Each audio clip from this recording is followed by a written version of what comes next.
What's going on, people? Welcome to another Emotion Football live stream. Today, it's not a watch along, it's not playoff landscaping, it is a one off stream to talk about Black Monday. There's only one Black Monday in the NFL. It's the Monday after the regular season ends, and it's when basically everybody gets fired. So, that's what we have today. We have a good feel for where all the openings are. Um, there's probably some that are gonna there's going to be a couple more coaches that get fired, but for the most part, we got a lot of action today. We got a lot of interview requests, so we're going to get right into that. Big up King, big up Gail. I see you guys were here at like 8:47 and 8:48. My bad for keeping you guys waiting. Gail says, King, who are you rooting for in the playoffs? Buffalo or Detroit? These are the popular ones, like the teams that don't have a lot of historical success, from cities that don't get a ton of sporting success, and like just blue collar, like hardworking places. So Buffalo and Detroit, very, very common bandwagon teams, especially for Canadians because they're both on the border. So there's a lot of people that live within a couple hours of Buffalo or Detroit. Very popular NFL cities for Canadians. Big up Leon, good to see you. Leon's season has officially started. I don't think Leon had a whole lot of we weren't going to talk much about his team during the regular season while actual football was being played, but man, the off season has arrived. They got money, they got a coaching opening. We're going to talk about the Patriots quite a bit. Big up Prime, appreciate the support as always. Like he says, make sure you guys hit that like button and subscribe to the channel. Patriots cut Mayo so damn fast, bro. 100%. The way they did Mayo, I thought Will Levis was going to get pissed. I thought Will Levis was going to put out a statement saying, I hate the Patriots, but it didn't happen. We couldn't even get to Black Monday. No. It was a Black Sunday. But yeah, Gail says, thank you for doing the stream. Gail, thank you. Because actually, I don't know if you remember, you talked about conceptually a stream like this in a chat like a month ago. And I thought to myself, that's a great idea. So here I am. Okay, we got a couple pages we're going to look at. So oddly enough, Spanish website Marca that does a lot of soccer stuff actually has a pretty great thread of all the tweets. So we're going to go through Marca's tracker, which is very like casual and informal. And then we're going to go through another tracker that has the information a lot more organized. And between the two trackers, I think we're going to have a pretty good sense of all the information that's out there. We'll see who we get before I get optimistic. I hear it. It's a big hire. And like you said, a lot of the people that were here or that have been in the Patriots for a long time are still sticking around. And obviously the ownership is the same. So it's not like a lot of the people that put the Patriots in this position in the first place are gone all of a sudden. But yeah, man, Mike Vrabel looks like the prince who was promised, the prodigal son. They got to get that over the line. Rip Doug Peterson, the Eagles merchant. So yeah, the first one here, first news of the day, early in the morning. Less than, as it says here, so it works from the bottom up, less than 24 hours after the regular season ended. Doug Peterson was the first victim of Black Monday. So Doug Peterson got fired. Absolutely should have got fired. He is, you know what he is? He's a Philadelphia Eagles merchant. This is an awesome comment by King. And the reason this is the case is because in Philadelphia, as like you're seeing now, the Eagles execs put together a lot of the coaching staffs a lot of the time. When our coaching staffs got poached after the Super Bowl win, Doug Peterson got an opportunity to put his guys on his staff, and that's when things went like catastrophically wrong for the Eagles.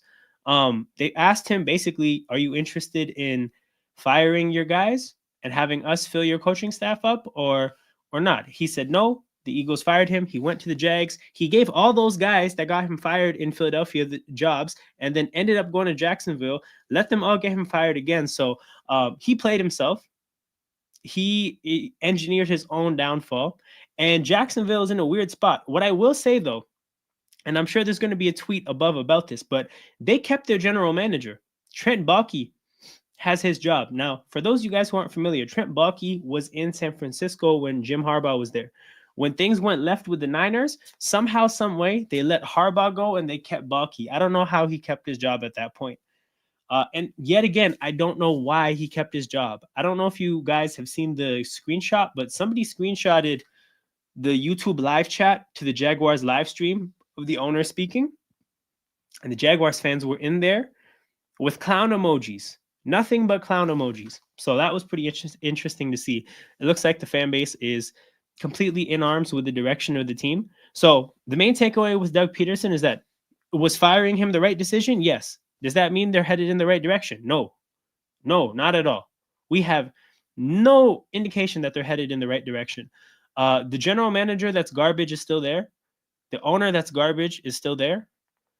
And for those of you guys who aren't familiar, Shad Khan, the owner, his son makes a lot of football decisions. And his son makes the football decisions while balancing it with 2 other jobs. Like, I'm pretty sure he's the AEW exec, the CEO or something. But yeah, the guy making the football decisions is not a football guy, and he does it part-time. So that's not good. Jaguars not headed in the right direction. I anticipate them to not have another good coaching hire, and the cycle perpetuates. No, it's funny saying, I bet the owners don't even care. Yes, there you go. It was AEW, 100%. So Jaguars, not a vibe. Okay, next thing.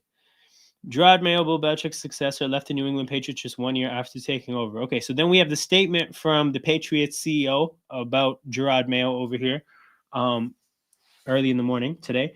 So about Gerard Mayo, I guess the thing is, am I opposed to him getting fired? No, because I don't think he necessarily showed anything.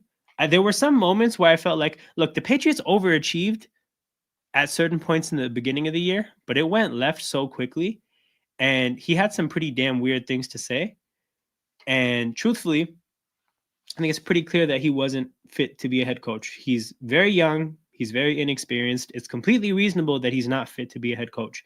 But if you deem that that's the case, it has to reflect very poorly on the people who decided he should be the coach. Whoever hired him, it has to reflect poorly on them. So the Patriots kind of decision of let's keep the management, fire the coach, is very peculiar. The people who got the Gerard Mayo decision wrong, part of them being Bill Belichick, but some of the people, I'm sure there was other people in the environment that agreed with Bill. They got to prove that that was a one-off. If they go ahead and make another bad decision, then you can expect more of the same from New England, because while they have a lot of resources and a lot of and good draft capital, they've been had a lot of resources in terms of money to spend and a lot of draft capital, and they just love drafting garbage wide receivers. So they got to turn that around. My big takeaway about New England's situation is it should, right? Capital S should be a very attractive spot. You have a dynamic young quarterback who looks like the truth. You have a ton of money to spend. And the funny thing too is that, like, Gerard Mayo has cut the sting off of following up Belichick, right? Like, Gerard Mayo showed up and just took all the like lashings, and now that's done. It's out of the way. You're not following up Belichick. You're following up Gerard Mayo. So that's a much cushier situation. They just want to build out so they could start fresh with a new QB. Also, it's in quotes Boston. Yeah, so that's the other thing. Like, they should have an attractive opening, but if the management continues to suck and they don't spend the way they could, like last year when they had more opportunities to spend but didn't, then yeah, I mean, it's probably not going to turn around. They definitely they have to get some things right. They have every opportunity to do so. They're not hamstrung like the Saints or the Browns, but we'll have to see if they actually get the job done. So you get the big, sexy northern market. This is true, man. This is true. Big, big football market for sure. Okay, then we're going to scroll up. Per sources, the Cincinnati Bengals have fired offensive... Wait, they said offensive coordinator Lou Anarumo. Marca, get your shit together.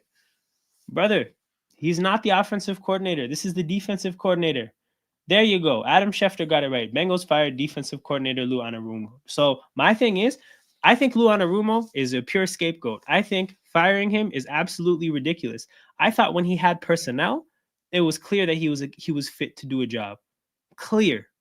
You take all the resources away, though. You take away a DJ Reader. You take away a Jesse Bates. You take away, I don't know. There were some other guys whose names aren't coming to mind. But you take away the personnel, the defense looks like garbage. But guess what? That's what happens. Coaches here's how I look at coaching. I think the players dictate a best case scenario and a worst case scenario. So based on your player's talent, you have a fixed best case scenario and a fixed worst case scenario. And then the coaching dictates where the team falls within that range. So the thing about the Bengals is they gave him such a shit group of players defensively. The best case scenario was never high. If you want to sit here and argue that he didn't hit the best case scenario, fair enough. But we can't blame him for not having a good defense. So he is a scapegoat here. Heads had to. It's not even that a one singular head had to roll in Cincinnati. Was it going to be the quarterback? No. Was it going to be the executive or like the GM? No. Was it going to be the coach? Probably could have been and should have been, but it wasn't. So somebody has to go, and it ended up being the defensive coordinator. I think somebody's going to get lucky hiring this guy. I think if you have a young offensive-minded tactician as your head coach, Lou Anarumo being a veteran defensive coordinator to just hold that side of the team down, but also just be like an older, more mature voice in the room.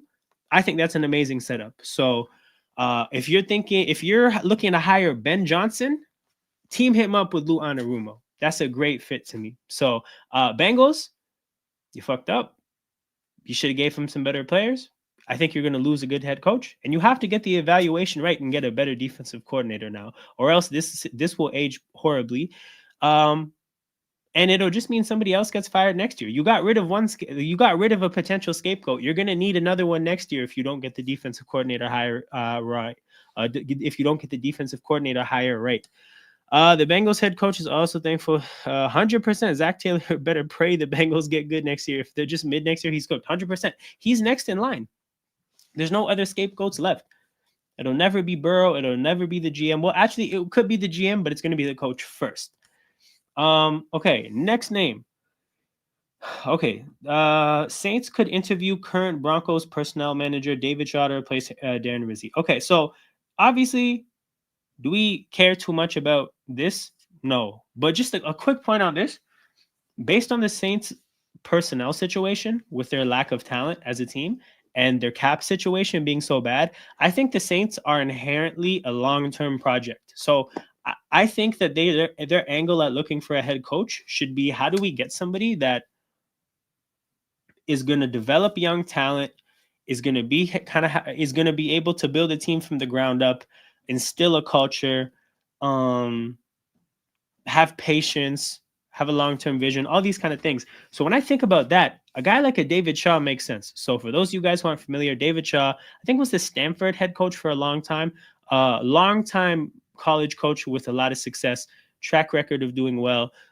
His latest job was, what did they say here? Personnel executive for Denver. So they gave him a generic ass role. Just come sit down and talk football with us, and we'll give you a check. So that's what he was doing recently. I guess that's his transition to the NFL. But I look at what's it called? What's David Shaw? Yeah, I totally forgot his name for a second. I think it makes sense for this specific role. Now, if a team like the Jaguars pulled for David Shaw, I would be like, that's pretty weird. I don't think that makes sense. But a long-term situation like the Saints that needs a culture setter. A culture setter. Somebody who can work with young players and develop young players. I think this kind of a name makes sense. It's a little bit outside of the box, but I like it. Good to see you, Disco Flash. I miss Monday Night Football. Hey, brother, we get one last Monday Night Football next week. One last one. No more Tuesday streams. This is incorrect as of now. So we will have a Tuesday stream tomorrow. And actually, we're going to break up the landscaping streams into AFC and NFC. We're going to give each conference a good amount of attention. So it's going to be Tuesday and Wednesday. I think I'm going to be streaming every day this week. But yeah, it's going to be a busy week of streaming this week. It might slowly trickle down for the rest of the playoffs after that. But I will have, what's it called? I will have something on Tuesdays at some point. We're going to figure this out. It says no. Ryan says, you are Jay-Z. That's hilarious. If you guys haven't seen the Nardwar clip, there's a clip of Nardwar interviewing Jay-Z. And Nardwar is like, what's it called? He's like, oh, who are you? And he goes into this deep intellectual rant about I am what's it called? I am like a person from Marcy Projects who overcame structural discrimination stuff, blah blah blah. And at some point, he's just like, "You are Jay-Z," as if to say, "Yo, I did not ask you all those details. I just wanted to know your name." So yeah, this is in the middle of me going on a long rant. Somebody hitting me with a "You are Jay-Z." That's cold. That's cold. But that is what I'm here to do. I'm just here to rant. Not here for concise answers. The Seattle Seahawks have released offensive coordinator Ryan Grubb while Mike McDonald retains his job. Okay, so this one was weird. This one was really weird to me because I think this is another scapegoat. Like 100% this is another scapegoat. One, Seattle got 10 wins, and I don't even think they're that good of a team. But yeah, here's what I'm thinking. The quarterback situation in Seattle, absolutely mid at best. The offensive line in Seattle, pretty garbage at best, like not good at all. The weapons are solid, but my point is like if your offensive line and your quarterback aren't really it, then what the hell are you can you expect from the offensive coordinator? I don't know if Ryan Grubb is any good or not, but I think this is very much just like the GM put together bad personnel. The offense failed to live up to standards, and again, somebody's head has to roll. If NFL scripted Week 18 is out by Tom Grassi, BRB, take your time, bro. Take your time. Go watch NFL scripted. Enjoy the video, and then just be back whenever you're done. But yeah, man, I think Ryan Grubb, like, I like what he did at Washington. I didn't think Seattle's offense like had a crazy underperformance personally, but if the head rolled, if he got fired, then something like somebody thought that they failed to meet expectations. But then my question becomes, what reasonable expectations could you have for an offense with a bad offensive line and Geno Smith? So this is another guy that I think somebody might benefit from having. Like somebody might benefit from this guy getting fired with bad personnel. And I don't know what Seattle is going to do because let's say you hand the same kind of offensive personnel with shortcomings to a better head coach. The shortcomings are going to compromise that coach's output as well. So yeah, this one was a weird one to me. Also, literally, I don't know why they included this tweet, but this tweet says keep stacking and 10 wins. Seattle, the first 10-win team ever to miss the playoffs in the 14-team playoff format. So that shit's weird. Rob Gronkowski calls the Patriots' firing of Gerard Mayo unfair. He never had the chance to develop as a head coach. Thing is, this again reflects poorly on the people that hired him because you hired somebody who was in need of development. They pulled the plug because they evidently don't have the time for you to develop. But that's a misevaluation on the people who gave him his job. But this is clearly just Gronk standing up for an old teammate. There's really nothing to pay it. Like there's nothing to nitpick here. This is what people do. When your friends go through something bad in the public and you speak about things publicly, you defend them. If I ever end up knowing anybody that's in the sports world, notably, you can bet I'm not giving you guys unbiased coverage of that shit. I'm standing up for the homies at all times. Reports have Texas Longhorns big man Steve Sarkisian on the radar of an NFL team. While there has been no talk of a potential destination, several teams are willing to go to war for him. I'll be honest, I'm going to heavily rely on people in the chat for this. I don't know shit about Sark. I don't know shit about like what his history. Like I know he has a good history. I just don't know literally the teams. I don't know what he's good at. I don't know what his like style is. I don't know where he's from and if he has any location kind of like biases or desires. I just don't know anything about this guy.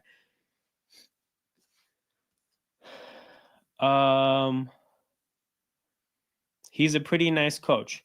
The thing is though, okay, this kind of seems like King. I don't know if you have, I mean, I'm sure you have heard of this kind of stuff, but like, isn't it common practice for college coaches to be like, ooh, I'm going to go to the NFL just to strong arm their colleges for more money? Is that not just like a typical thing? So like, if that is the case, and that is what we typically see, I think this is probably just another iteration of that because like, why would he, as soon as his team gets into the SEC and he wins the SEC and he makes a run in the playoffs, why would that be the time when he leaves? That doesn't make any sense. If he had inclinations to go to the NFL, I feel like it would have happened already. This is not the time though. Things are on the up and up at Texas. And the reality is, if you thrive at the college level, there's an argument to be made that college jobs are better jobs than NFL jobs because you have hella job security. You get paid the same amount of money because these colleges pay a lot of money, and they're only going to start paying more the more money gets poured into college football. This is it. This is the truth. Like, there's a very real chance the Texas job might be the cushiest job he ever gets. So I don't know. Nah, Gronk is right. It's unfair to hire knowing you might fire in less than 6 months. It's unfair to hire for sure. Like, it reflects poorly on the people when it comes to the decision of hiring him. Like, that's where all the criticism goes. I'm not criticizing the firing because, yeah, I mean, you probably should have a better coach and you have an opportunity. Like, I view having May and all these resources as an opportunity. You should use the opportunity to get a better coach. But yeah, no, it's definitely not fair to hire a 35-year-old and give him no time. So to me, all the criticism, it gets isolated to the decision to hire him. But maybe he wants to win a Super Bowl. This is true. That's why I'm saying I don't know anything about him personally or who he is. I don't know. Yeah, I just don't know. Like, if Sark wants to make the jump to the NFL, looks like there's going to be a lot of openings. Robert Kraft refused to confirm, but also did not deny that Vrabel is in the Pats' crosshairs. That's nothing. Takes the blame for disappointing 2024 Patriots season, feels guilty for firing Gerard Mayo. I feel terrible for Gerard because I put him in an untenable situation. Yeah, oddly enough, bro, this is exactly what we were talking about. You put him in a horrible situation. Putting him in the situation was the big mistake. Getting yourself out of the bad situation is not going to be like my point of criticism. Putting yourself in the horrible situation is. What a shitty spot that they put themselves in. Minnesota defensive coordinator Brian Flores could be given a second chance in the NFL. Reports indicate that the Bears and Jets are interested in his services. His ass is lying. I don't believe that shit. Okay, hold on. What do you, like, out of curiosity, what do you not believe though? Oh, that he feels guilty? Oh, yeah, no. I don't think he feels guilty at all. Business as usual. What the hell? This is a cutthroat, callous billionaire. You think I think he gives a single fuck about firing a rich man? No. Brian Flores could soon be given a second chance as an NFL coach. Reports indicate that the Bears and Jets. Okay, this tweet doesn't even line up with this. Let's just focus on this first. Brian Flores to the Bears or the Jets? Brian Flores to the Bears. It's good from the stance that Brian Flores is good, and he would probably build the right football team for Chicago and specifically Chicago's weather. But the thing about Brian Flores is, I don't know if Brian Flores would necessarily, like, I saw what happened with him and Tua. Allegedly, he was telling Tua he's ass. I think if you're going to say Tua's ass, he's probably going to bring the same energy to Caleb Williams. Is that going to work out well? He has to hire an offensive coordinator to coach up Caleb Williams. Are we sure that's going to work out well? Like, I think if the Bears hire Brian Flores, they're going to have a good-ass defense and probably be an 8 or 9 win team. I don't know if that's necessarily the spot. I actually really like Brian Flores to the Jets. One, because I think, here's the thing. I think he likes and respects the Patriots, but I think if the Patriots don't really properly court him in this coaching market, he might be like, man, they hired Mayo, hired whoever they hire this year. They don't really fuck with me, right? I left Miami. They had an opportunity to bring me back. They didn't really fuck with me, right? And then he hates the Dolphins. So it's like hiring a coach that really hates two of your rivals. That might be a good idea. I think Brian Flores is from New York as well. I think so. He's local, knows the market. I think he would get the defense coached up. I think similar questions happen with the offensive side of the ball. You have to wonder. I don't think the Jets are going to have Aaron Rodgers. I think the Jets are going to draft a quarterback. I think so. Yeah, I mean, young quarterback. Do you get the right offensive coach? Are you capable? If you don't get the best quarterback, which is probably going to happen if they draft one this year, you're not going to have the best quarterback. Can you avoid calling him ass? If they hire Flores, it's because the Bears GM is scared of wanting Johnson, but would Flores do well with handling Woody and his son? King, you're out here asking the tough questions. And the truth is, I don't think anybody would do well with Woody's son except Mike McDaniel. That's the one coach in the NFL that I think would work well with the Jets, specifically pertaining to Brick Johnson.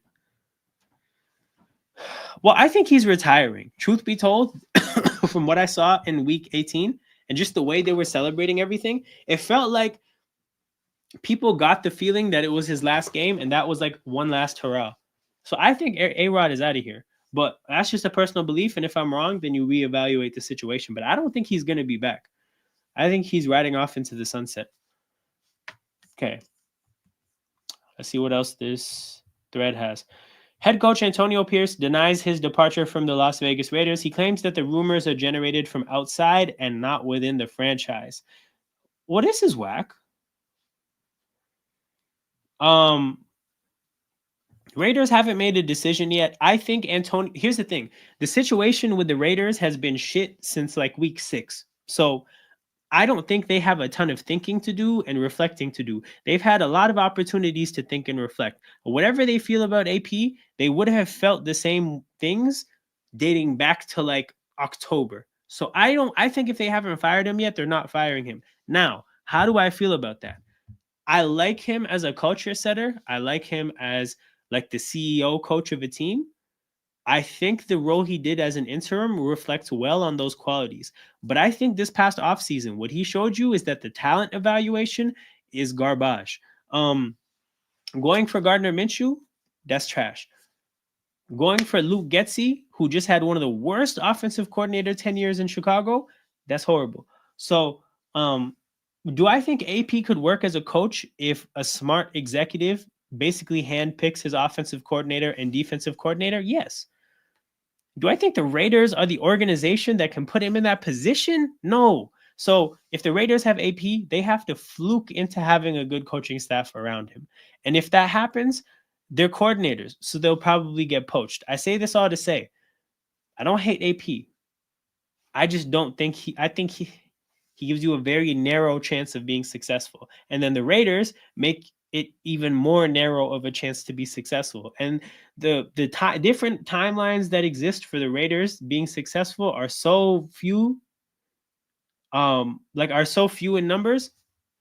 Now, look, you just got to accept that it's not going to happen. So from that standpoint, like, am I going to make a big deal if they have or don't have AP? No, I don't really care. The situation's shit in the first place. Letting Devontae go for some stale chips. This is true, man. But also, he made the situation so weirdly untenable with Devontae that they had to let him go for a bag of stale chips. There's really no other opportunity, no other thing. The Jets are looking to poach Chiefs offensive coordinator Matt Nagy. Nagy is the architect of the system that led Pat Mahomes and Travis Kelce to be one of the best QB tight end duos in history. This has to be a troll. Who tweeted this? Who tweeted this? No. Want to log in first? Hell no. Who tweeted this?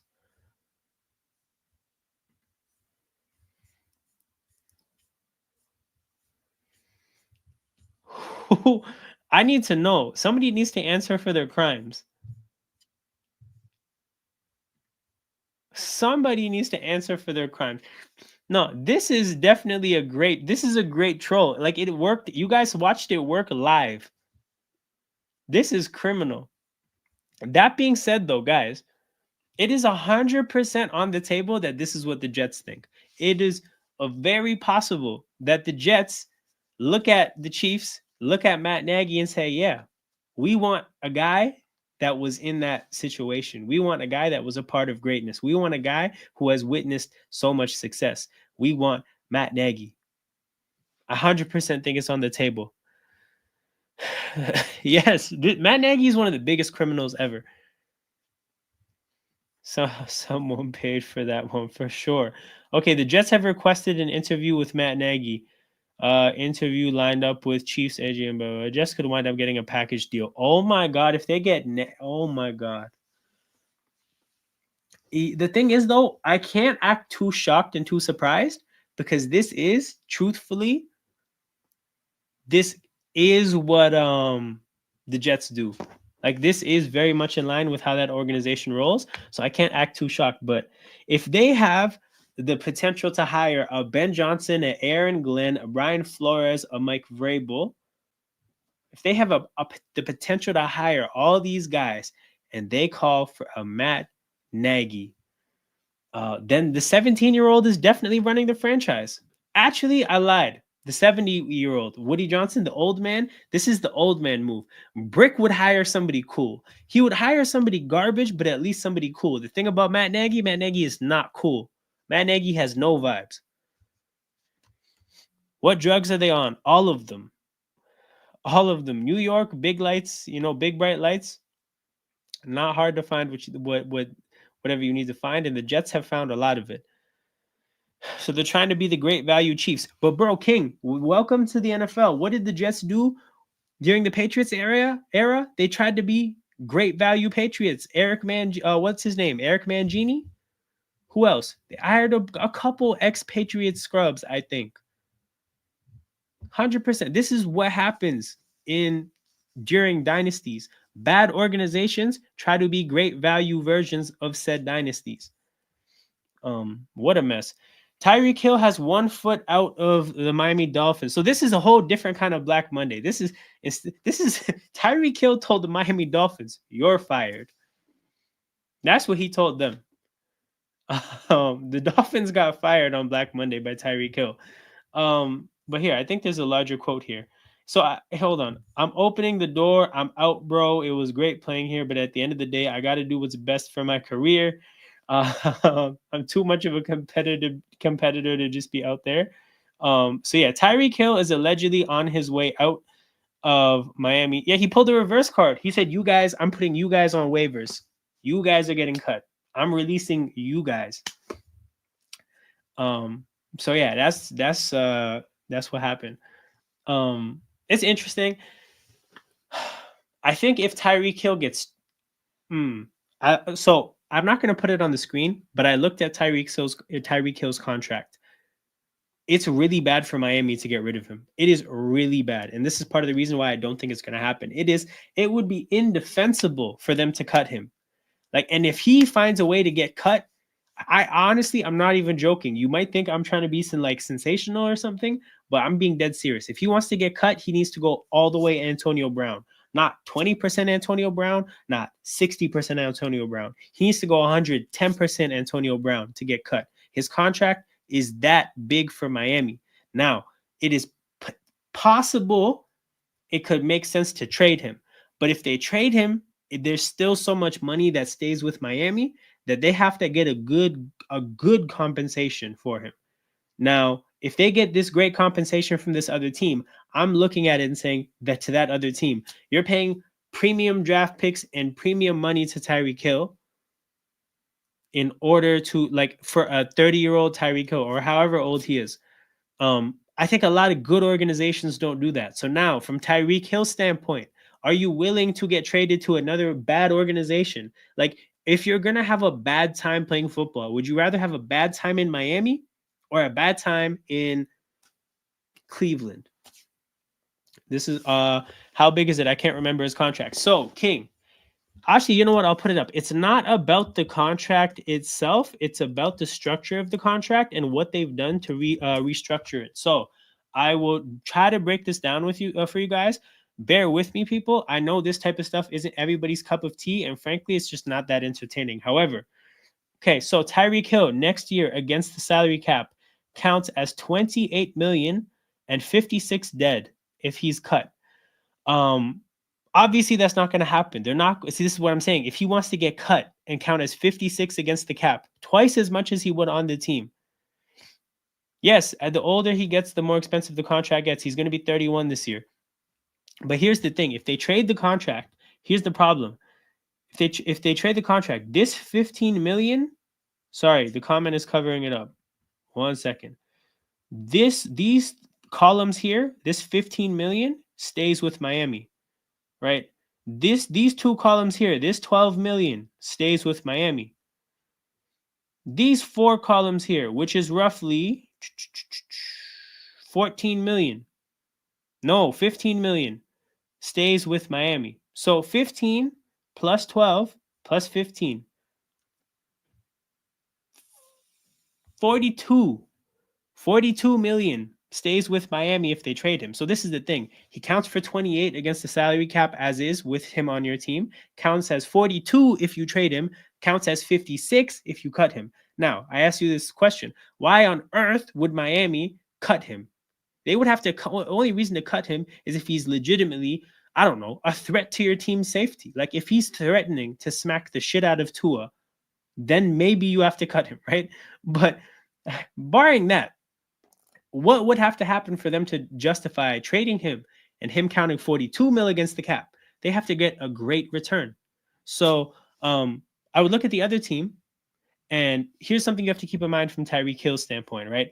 The money that's going to move with him to the next team, it's going to be these two columns of 10 and 29 and these two columns, right? And this is where Tyreek Hill's I guess his side of things comes into play. Technically, in terms of the money that he's going to make next year, he is set to make about $14 million next year, completely unguaranteed, right? All like the reason, mind you guys, these columns that I'm highlighting, this one, and this one, all these columns, the reason why they stay with Miami is because Miami paid him that money up front. So he got these boatloads of money from Miami up front. And on the back end of his contract, you have a bunch of unguaranteed yearly salary. So I let me look at the details here again. Not all of this is okay. 2025 option bonus must be exercised by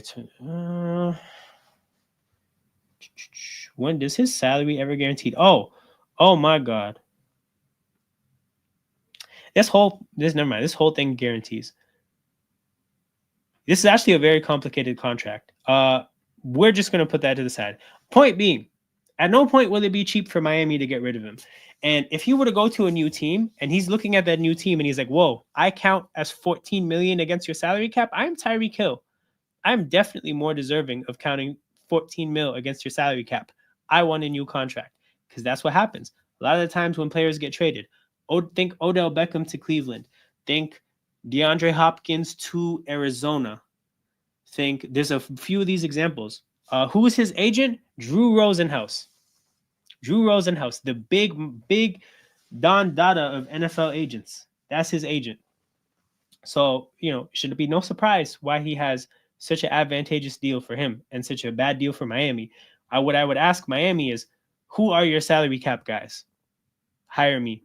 Stephon Diggs to the Bills. Great point, King. AJ Brown to the Eagles. A lot of the times when players like this get traded, the new team, they don't count. They count against, there's a lot of money that stays with the old team. There's not that much money that comes to the new team, which lets them look at the new team and say, hey, you just traded draft picks for me. So you're not going to, like Hassan Reddick actually is the only time this didn't happen. He looked at the Jets and said, you guys just traded draft picks for me. I don't cost that much against your salary cap. I probably count more towards Philadelphia's salary cap than yours. I want money. And they said no. And it blew up in everybody's face. That's a complete lose situation. But yeah, I think we kind of got sidetracked. The point being with Tyreek, I actually don't think this is going to happen. I think Tyreek and Miami are going to kiss and make up. I think plenty of almost breakups have happened in Miami in the course of life, right? I think over the course of history, plenty of unions in Miami have almost experienced a breakup, have teetered on the edge of separation, but eventually figured out how to make it work. And I do think that Tyreek Hill and the Dolphins will kiss and make up. So we're gonna escape past Tyreek Hill here and get to the next tweet here. Oh, okay, hold on. No, I saw this tweet. This is a hell of a tweet from Adam Schefter. Let me see if I can frame all the names on the screen. There we go. This is the Jets interview list. Mike Vrabel, done. Ron Rivera, done. Rex Ryan. That's hilarious. Brian Flores. Actually, you know what, King? This is, we're just going to talk about it now. I think Ron Rivera to the Jets would be one of the worst hires in the history of football. Let me tell you why. Riverboat Ron was not Riverboat Ron in Washington. He was sleepy Ron Rivera. That guy was not fit to be a coach. He was talking about not knowing who Taylor Heineke was. He was like, oh, I didn't even know that was our backup quarterback, or I didn't even know he could play. And then he didn't know the playoff clinching scenarios. He literally was behind the wheel asleep. He did not know what he was doing in Washington down the stretch. He also wasn't Riverboat Ron because he wasn't even aggressive anymore. So he lost his fastball, lost his memory, and lost his ability to understand his own, or lost his, even attention span for his own team. Ron Rivera is cooked. If you put him in the New York media market, oh my God, it's going to be a disaster. So Vrabel, great candidate. Rivera, horrible candidate. Rex Ryan, awful candidate. Why are we interviewing Rex Ryan? Why? My thought is the only reason you interview Rex Ryan is because you think he's one of the only losers that might take this job. Maybe all these candidates are just taking these interviews to get a free dinner. And they're not. Maybe Vrabel's like, you know what? Let me go get a steak from this team. I'm not going to accept them and accept this offer, even if they give it to me. Flores too, probably, because Vrabel, great candidate. Rivera, what the hell are we doing? Ryan, what the hell are we doing? Flores, great candidate. Josh McCown, what are we doing? Let the guy be an offensive coordinator before head coach. No, I don't know if they interviewed him to be an offensive coordinator, or I don't know what they did. But if you're looking at Josh McCown as a head coach, what are we doing? Joe Brady. There's some positive indications he's a good offensive coordinator, but I don't think he's had any opportunities to show head coaching skills. So I don't necessarily know what the angle is here either. Matt Nagy, what are we doing? Arthur Smith, what are we doing? What are we doing? Just had a complete disaster in Atlanta. Goes to Pittsburgh.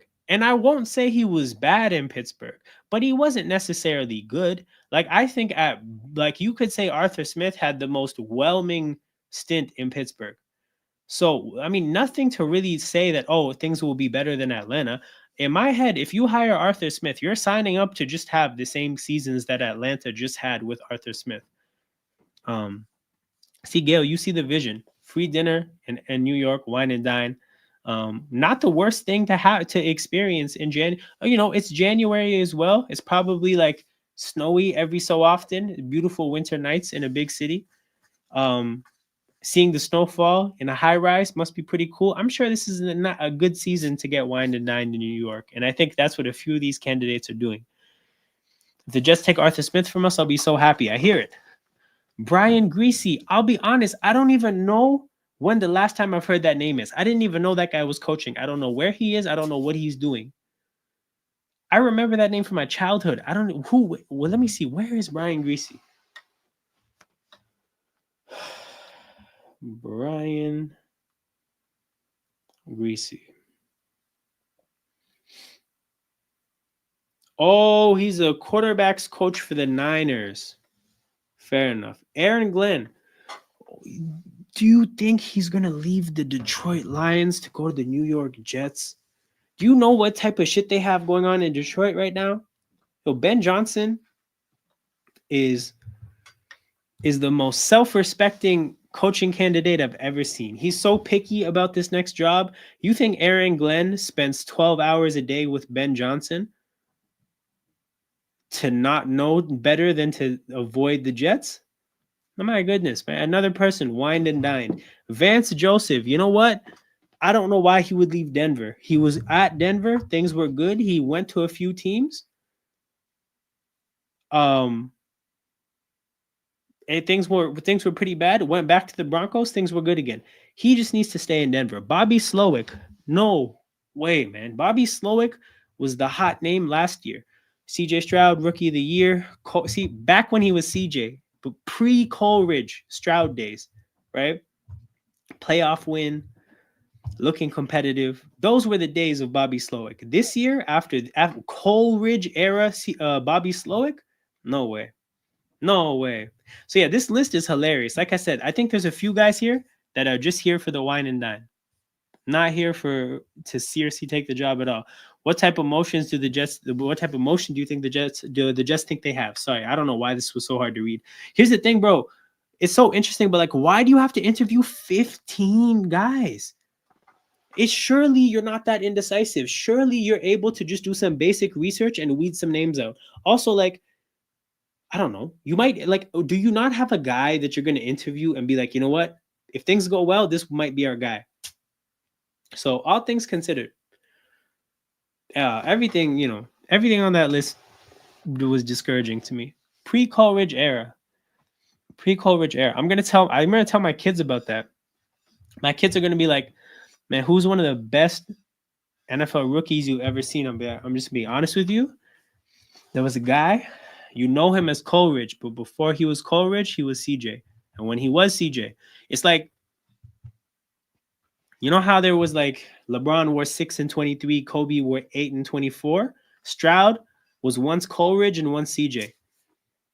CJ over Coleridge at all times. Another going on the show. Okay, hold on. I didn't even read this. Browns fired offensive coordinator Ken Dorsey and offensive line coach Andy Dickerson. This is wild because, like, you have an offensive head coach. So if you have issues with the offense, why are you keeping the offensive head coach? But fair enough, fire the guys around him. And the point is like, what did you see from the Cleveland Browns that was disappointing this year?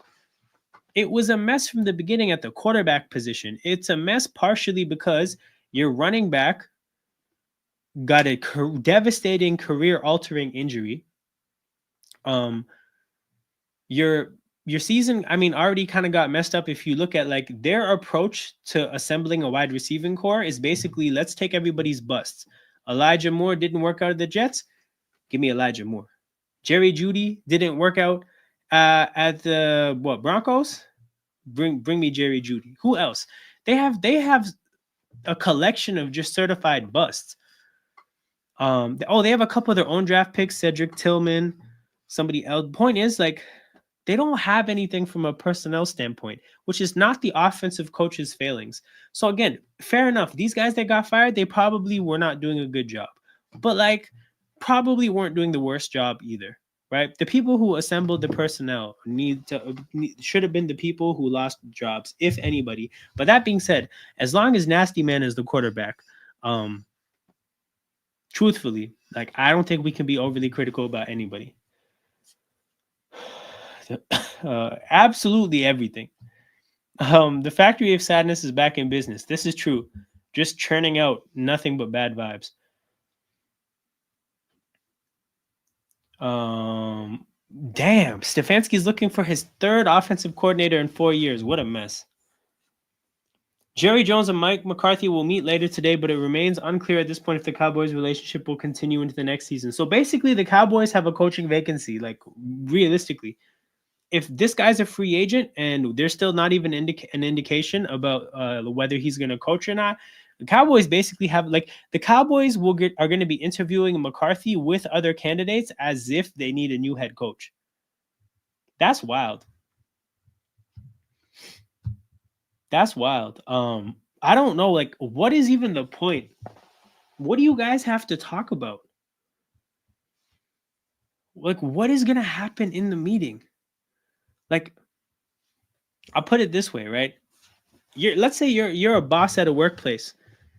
You've had an employee for 4 years. Do the 4 years that you've spent with that employee not tell you everything you need to know about them? What could possibly come up in a conversation that could educate you beyond your experiences with the person? How could they keep McCarthy? Gail, this is just the typical, normal, sensible person's way of looking at the situation. You'd be amazed at how hard Jerry Jones makes looking reasonable, or makes being reasonable look. He makes being a reasonable person look very difficult.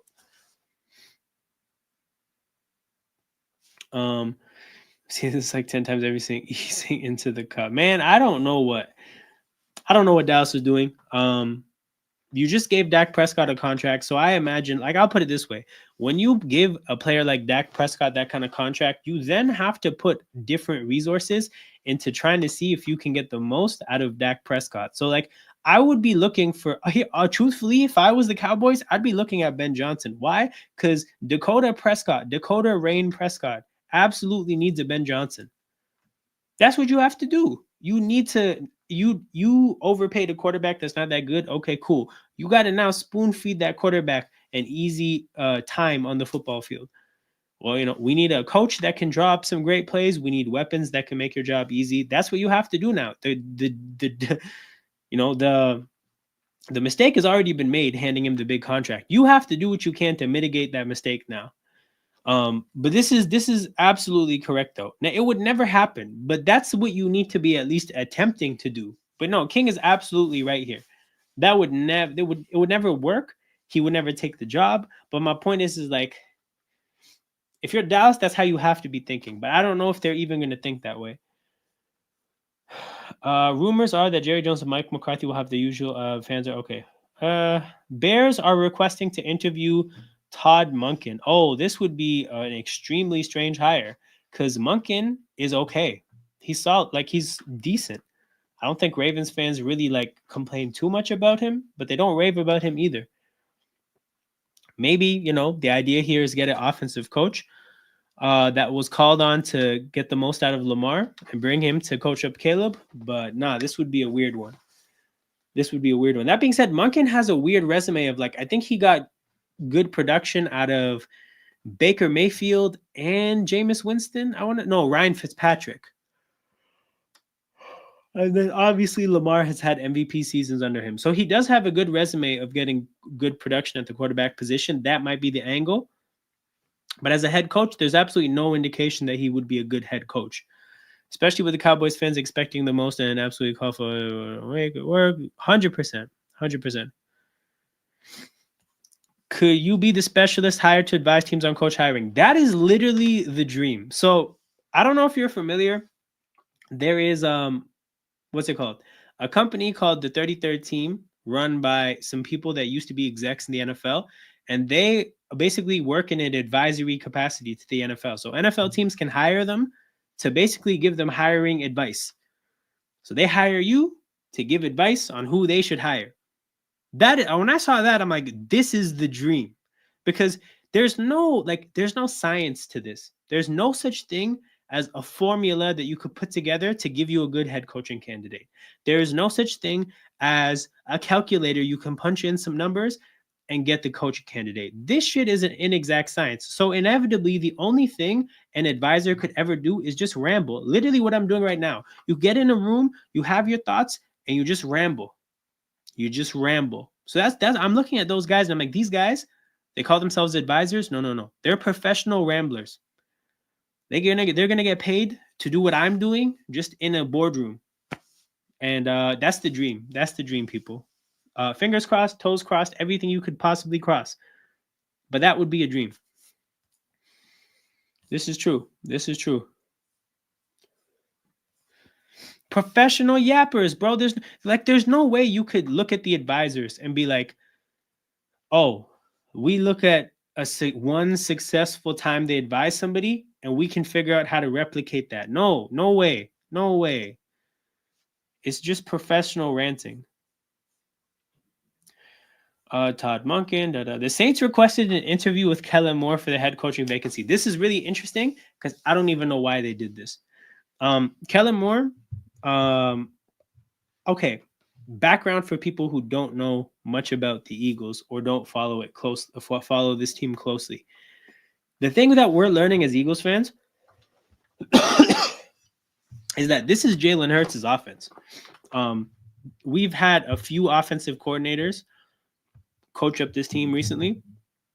And regardless of who the offensive mind is, the offense settles into similar trends because at the end of the day, everybody shows up. They realize what Jalen Hurts' skill set is, and they realize that the smartest thing to do is cater the offense around what he's good at. So what I mean, what I'm trying to build up towards when I say that is, I don't actually think Kellen Moore is running that much of what his offense would be. Like, I think he's showing up and he's basically doing like 30% Kellen Moore shit, 70% Philadelphia Eagles football shit. There's a reason that even the Cowboys said F Kellen Moore. So this is the thing, bro. But if you remember when the Cowboys said F Kellen Moore, what did they say? They said this guy does not run the ball. He tries to put up numbers. He tries to run up the scoreboard. That's what the criticism was. Mike McCarthy even came out and said it. What are the Philadelphia Eagles this year? A running football team. Why? Because Kellen Moore is not even being Kellen Moore. He showed up to Philadelphia. He saw what we had. He saw the skill set. He's like, look, this team is so constructed to do one thing. I'm just going to do the one thing. And it's like the reason, like, I guess what I'm trying to say is that he's not going to bring what like he's doing in Philadelphia right now to the Saints. No, he's going to show up to the Saints and do what he did with the Chargers last year or the Cowboys before that. Whatever you see in Kellen Moore this year that you like, you are seeing Philadelphia Eagles things. You are not seeing Kellen Moore things. I think it's a really strange year to want Kellen Moore to be your coach. I think if we didn't have Saquon, maybe you would see like a more Kellen Moore centric offense. But this is not a Kellen Moore centric offense. This is Eagles offensive line and Saquon Barkley centric offense. When you go to the Saints, do you think the Saints are going to be able to give you Saquon Barkley and an offensive line like ours? Hell no. Hell no. He's not going to be able to replicate anything he's doing right now. So I just say that to say, I don't know what the angle is here. I don't. I think maybe I don't know. What I would say is they must have loved him for like 2-3 years, right? This must be a thing of like, let's just get a chat and build a relationship and build some rapport with somebody who we generally think is smart.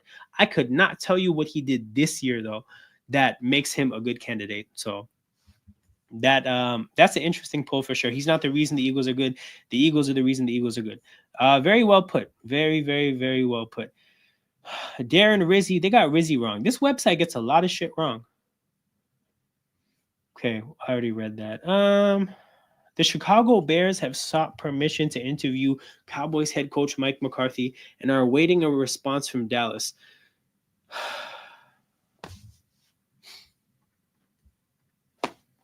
Gail, I'm putting the spotlight on you. I'm calling you to the center of the stage to please provide your input, as always, on the Chicago Bears. Earlier in the chat, you put, how could the Cowboys keep Mike McCarthy? I am curious on your thoughts of, how could the Bears be interested in Mike McCarthy? This is sensational. This is absolutely sensational. You talk about the two teams that could hire this guy are the Cowboys and the Bears. Talk about some of the bottom of the barrel franchises in the NFL. And if you're a coach and these are the teams that are interested in you, what does that say about you? How's that going to make you feel about yourself? If I was a coach and my interviews were coming from teams like the Bears, Cowboys, Jets, Browns, the Panthers, my self-esteem would take a hit. And undoubtedly, I'm sure that's the case with McCarthy. But man, Chicago and Dallas. Again, if Chicago does this to themselves, that is something else. I'd low-key be disrespected. 100%. Desperate and always go after anyone connected to the Packers. Ooh, interesting angle. I wasn't even thinking about it that way. Yeah, I wasn't even thinking about it. That's all the way sloppy seconds of the Packers. My goodness. What else do we have here? LaShawn McCoy is not happy. The league is confused right now. As a winning coach, it doesn't matter what coach you bring in for Trevor Lawrence. Oh, we got Trevor Lawrence slander here. Okay. Yeah, I don't know. Yes, Trevor Lawrence has been a disappointment. I don't think he's an unworkable project, though. But actually, no, let me rephrase that. I think he could be better, and I think he will be better. Yeah, definitely has underperformed, though, and not lived up to the draft hype. Bill Belichick shared his thoughts on New England's Patriots' decision to fire Gerard Mayo after just one season at the helm.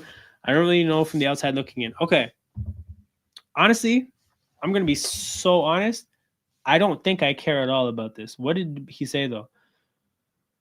They didn't call me to ask. I really don't know from the outside looking in. I don't want to click this and hear the full quote, but from the sounds of it, Belichick didn't quite approve or understand. But also, like, I think it might just be more rehashing of the whole thing of, like, you know, why did you put him in such a bad position? Know that he's a young coach, know that he's an inexperienced coach, and then pull the plug so early. But again, like all roads lead back to firing him is an okay decision. Hiring him in the first place was always a disaster. So that's that. To 0 touchdown. What the hell does this have to do with Black Monday? The hell? Oh, there it is. I'm finally free from that terrorist Gus Bradley. Congratulations. Congratulations to Daniel. It is Gus Bradley Independence Day in Indianapolis. It is not Independence Day from other people though, so that's not good. But it is indeed Gus Bradley Independence Day.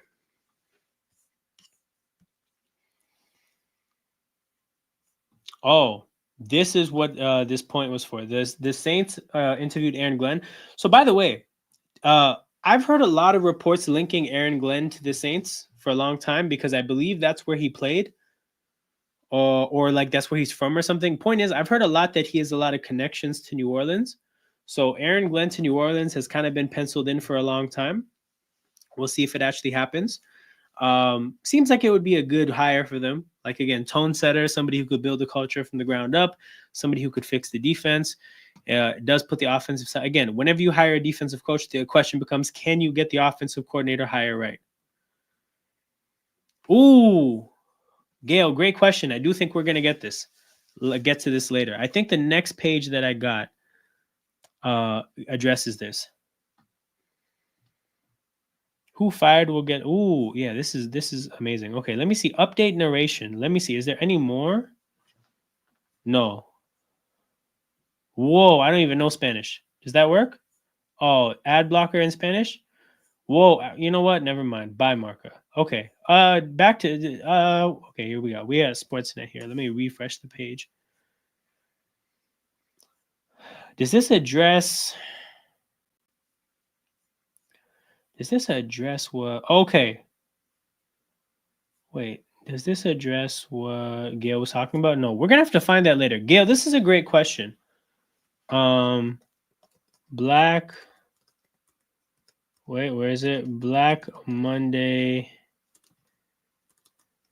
retentions?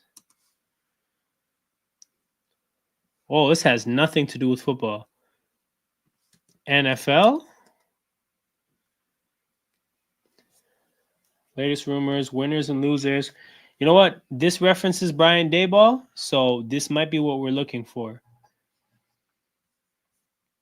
I'll fix it next time. Psych. Okay. Loser, Colts fans. Winner. Okay. Alabama football. Jacksonville's McCarthy. All right. So, in terms of the who did not get fired that should have been, for me, Colts GM Ballard, Colts coach Steichen. Why? The personnel. To me, the whole setup needs to change. And I don't believe in Ballard. I think Steichen is just too early. I think he's going to develop into being a good coach. I do.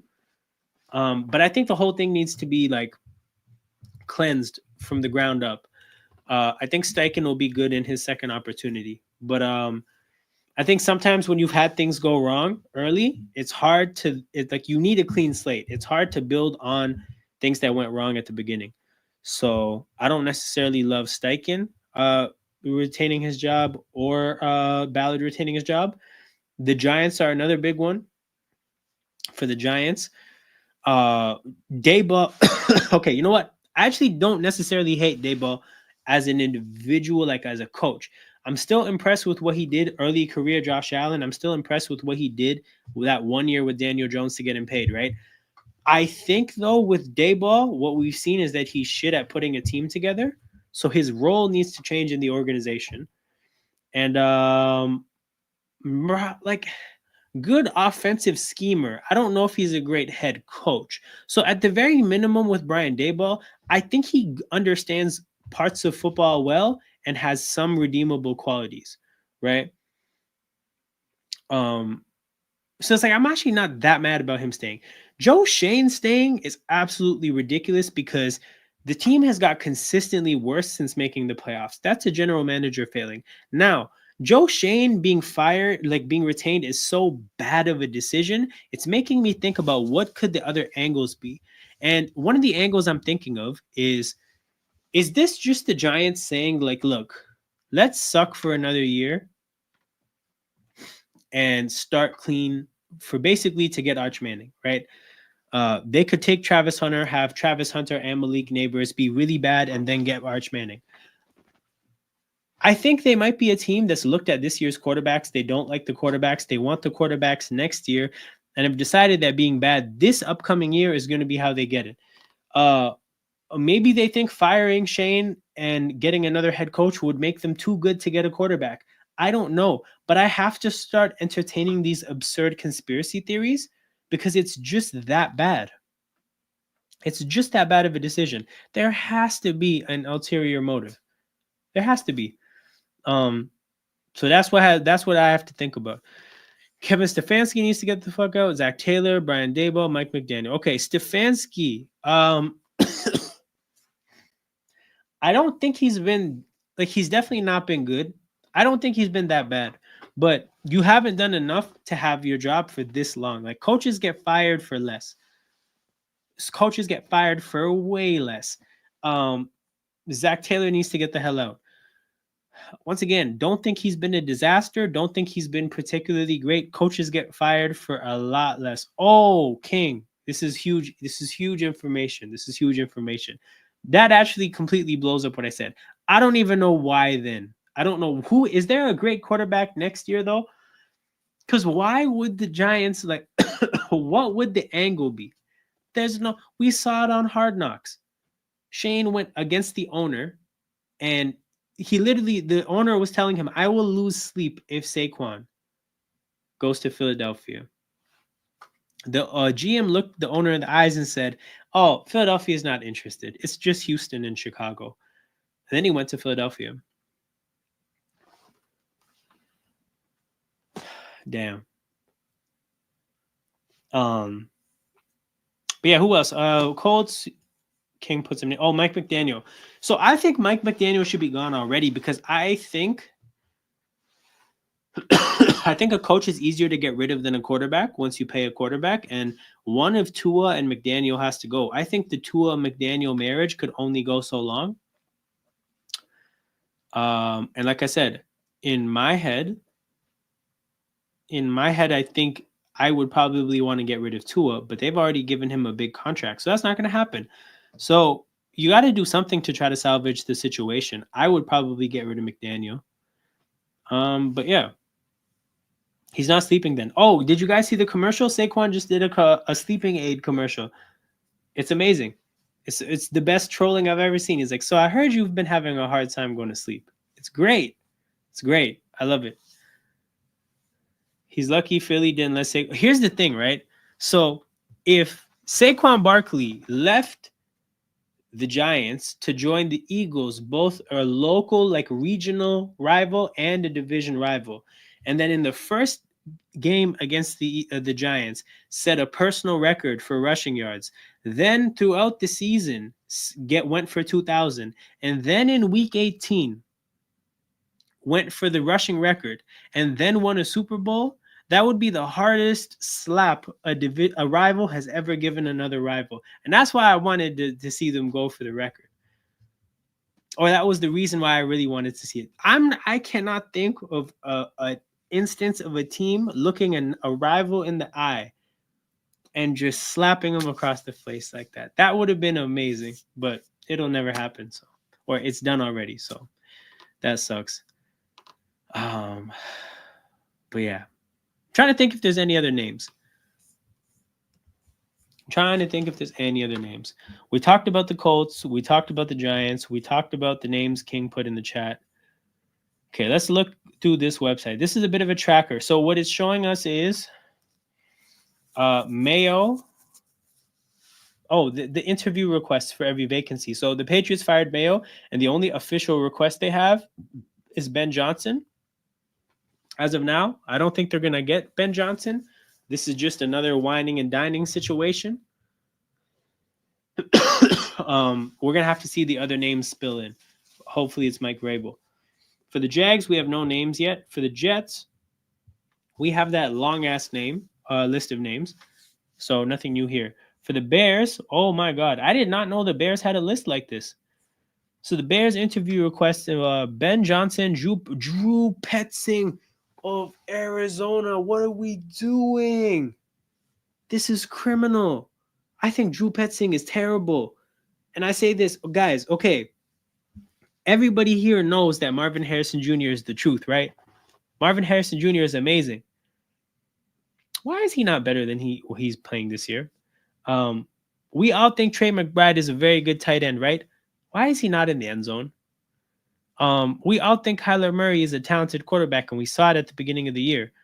Why did he have a drop off out of nowhere?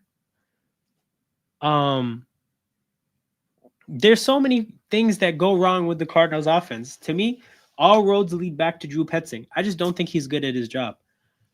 He's very young, so it could be it could be a reasonable just part of his development as a coach. I think he's like 32, but like, why are you interviewing Drew Petzing?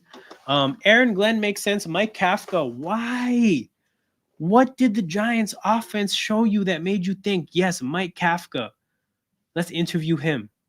What? What did he show you? What could he have possibly showed you? Leo King. Let's bring it back to what we were saying about McCarthy. What does this tell you? If the teams that are interviewing this guy are the Bears and the Jets, what does that tell you when those are the organizations that are interested in your services? Brian Flores, great. Arthur Smith, we just talked about it. Mike McCarthy, we just talked about that. Anthony Weaver, okay, Dolphins defensive coordinator. Once again, what could he have shown you? At what point did anybody ever watch the Dolphins and said, you know what, this defense, they're flying across the field. They're playing unreal football. Who is that head coach? I don't understand it. Todd Monken, Ravens OC. We already talked about that. David Shaw. Okay, we talked about this with the Saints. I suppose that's a respectable name for the Bears. Some of those names are ridiculous, though. The Saints, they've interviewed Aaron Glenn. Makes sense. Kellen Moore, we already talked about it. David Shaw, we already talked about it. Anthony Weaver and Joe Brady. Yeah, Anthony Weaver and Joe Brady, those are weird names. Those are pretty weird names. I do not understand. I guess with Joe Brady, he's getting a lot of interviews. Maybe he's a well-respected figure, but I don't think he's done anything to show, like, I don't think he really even had an opportunity to show coaching skills. Also, like, if you think about the Bills' offense, so much of the Bills' offense is Josh Allen. I think really took the alien thing too far, mixed it with Allen. But it's just his pure brilliance, which you can't replicate. Like what I was talking about with Kellen Moore, he cannot replicate Saquon Barkley and the Eagles' offensive line on his new team. Joe Brady cannot replicate Josh Allen on his new team. So why is it happening that way? Okay, next team, Cincinnati Bengals. They fired a bunch of guys. But yeah, Lou Anarumo is the big name. They're going to have to hire a DC. Cleveland Browns fired Dorsey and the O's. Okay, what else is over here?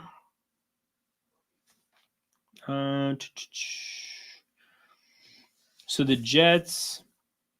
Oh, this is a list of interviews for their general manager spot. Okay, I don't know anything about this kind of stuff. Grigson. I don't know if Daniel's still here. This guy, hated man in Indianapolis. Absolutely hated man. Okay, this list is over. So yeah, I've exhausted some of the resources I found, people. We're gonna wrap up the stream pretty soon. Shout out to everybody that made it out.